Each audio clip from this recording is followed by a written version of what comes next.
Not means nothing. A sub 0. Yeah.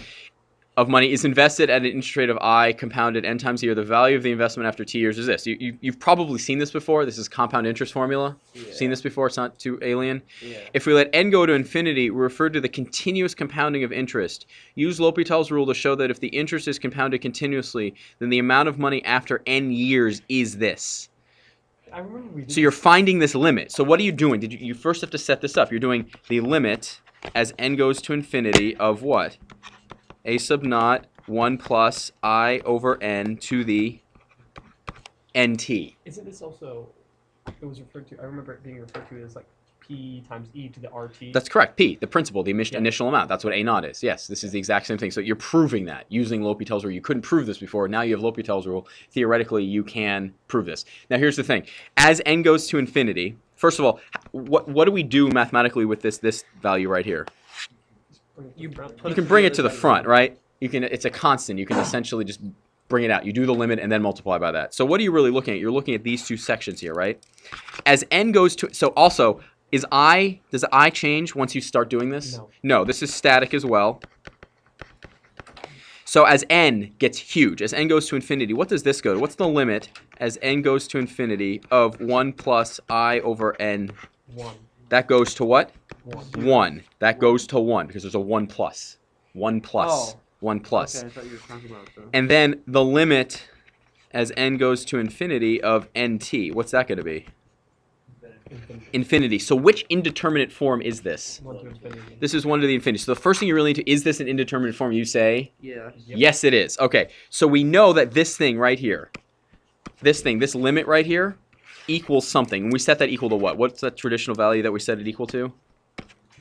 In our work last week, we set it equal to what? 1. Exactly. So we did this right here. 1 plus I over n to the nt. We set that equal to what? ln y. And we put ln on both sides, right?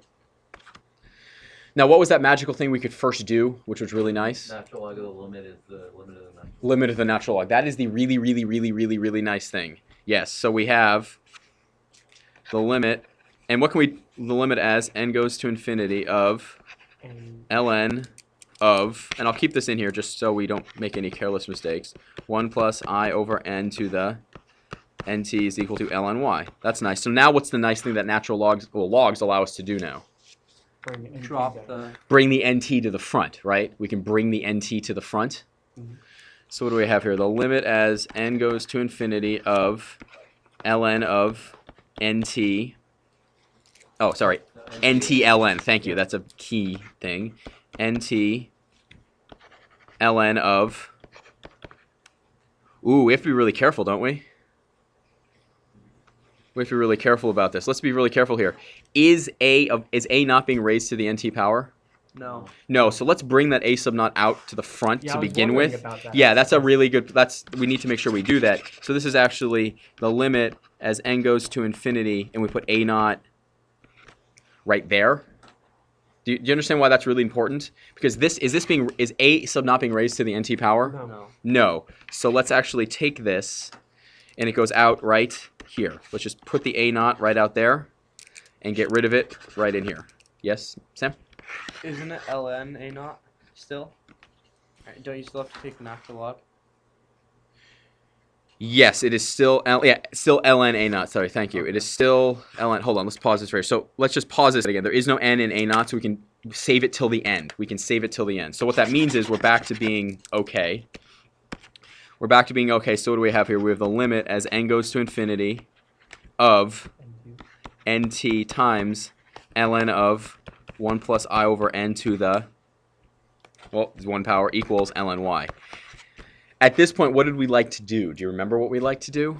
1 over nt. Why? Because it just... Why? What's our point here? We'd like to keep on going, so we'd like to use what again?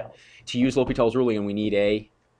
Indeterminate form. We need an indeterminate form. Is this an indeterminate form? Nope. It's not an indeterminate form. We're going to rewrite this as the limit as n goes to infinity of ln of 1 plus I over n all over what? 1 over nt. Does that change anything? Nope. That does not change anything. That helps us, though, get to an indeterminate form. What is it? As n goes to infinity. As n goes to infinity, so essentially the limit as n goes to infinity of 1 over nt, what does that go to? 0. That goes to 0, correct? At what's the limit as n goes to infinity of ln, sorry. ln 0. 1 plus I over n. Well, 1 1. goes to 1, but what's the natural log of 1? 0. So this both goes to, they both go to 0. So do we have an indeterminate form? Yeah. Yeah, you have to verify that. So now that we have an indeterminate form of 0 over 0, Bill and Tony, what can you do to both the top and the bottom? L'Hopital's. You can apply L'Hopital's rule. What's the derivative of ln 1 plus I over n? 1 Over 1 plus I over n time. plus times what? It's Times the derivative with respect to n of 1 plus I over n, right? I'm going to write this out big. And what is this one? We know that this is nt to the negative 1. So if we take the derivative, it's negative nt to the, and we have the limit as n goes to infinity, not h. So at this point, what's a good thing for us to do at this point? What's a good thing to do if we have a nasty thing of algebra? What should we do? Whenever you have nasty algebra, what should you always try to do? make it not nasty. Make it not simplify, make it not nasty. What's one thing we have to do first though? We still have a derivative to take. So we have the limit as n goes to infinity of, what's the derivative of 1 plus I over n? This is 1 plus I times n to the negative 1, right? So what's the derivative going to be? Oh, come on, kids. What's the derivative with respect to n? This is not a trick question. Negative I n to the what? Negative 2 all over what? Negative n t to the what? -2. To the negative 2. What do you have to do at this point? You can pop the negative nt Up to the top, sure. So you get the limit as n goes to infinity of what?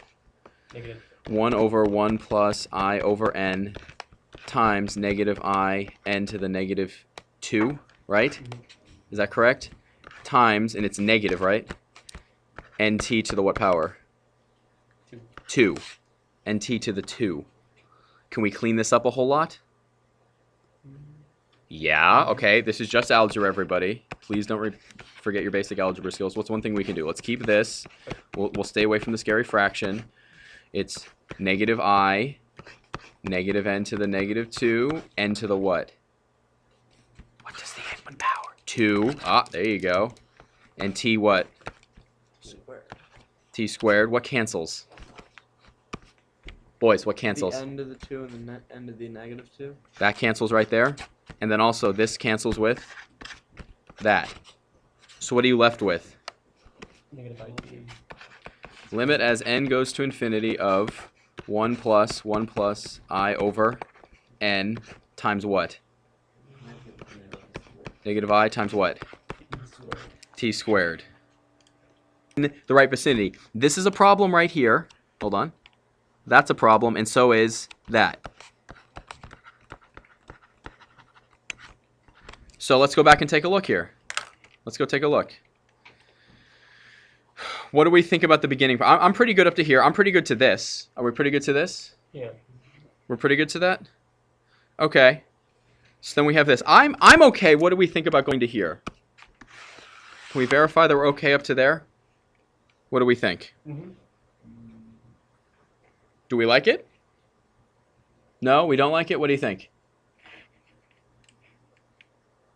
So that's what you got right there, right? This is the book algebra right here, just to make you a little bit angry.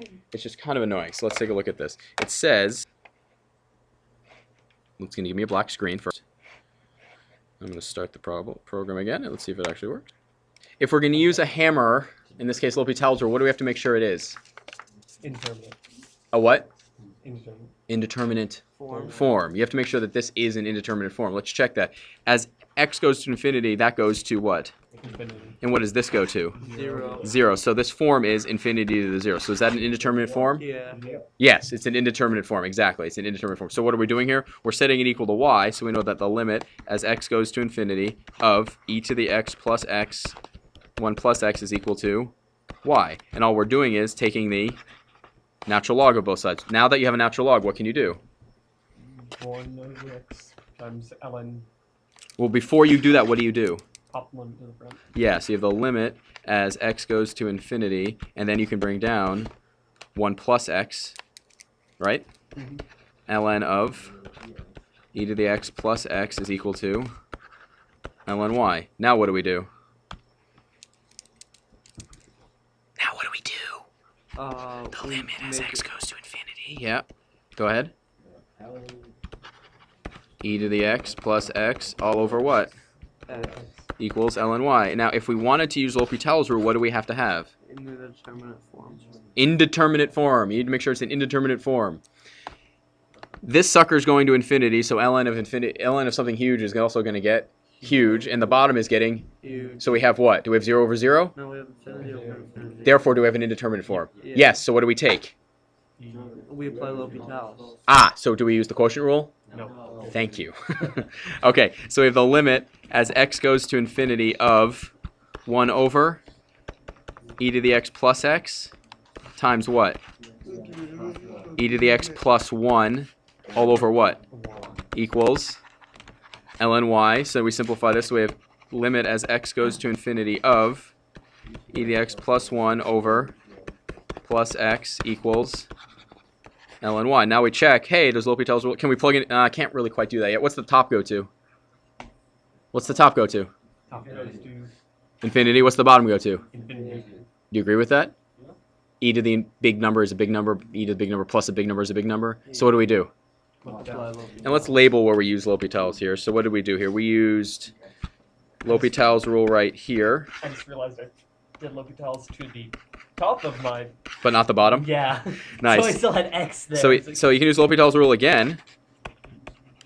And what do we end up with? E to the x over plus 1. And what does that equal? ln y. Oh, top goes to infinity. Bottom goes to. Infinity. Now, it looks like, hey, at this point you might worry about going forever, right? If it was a trig function, it would just keep on alternating. Ah, but look, what's this equal? E to the x over equals ln y. 1. It equals what? Yeah, you could keep on going, but at this point, e to the x over e to the x is what? 1. 1 equals ln y, so y equals e. Done. So here's the thing. Let's look at what we did here. L'Hopital's rule essentially ended up doing what? We just had to get rid of the natural log, right? We peeled the natural log away, right? And then we made it into a fraction, and then we had these constants, well, these things that were relative to e to a power are kind of small, so we used, they proved to be pretty inconsequential, and we ended up with y is equaling e. Is the answer 1? No. 1 is equal to ln of the limit we're looking for, so the answer is therefore e.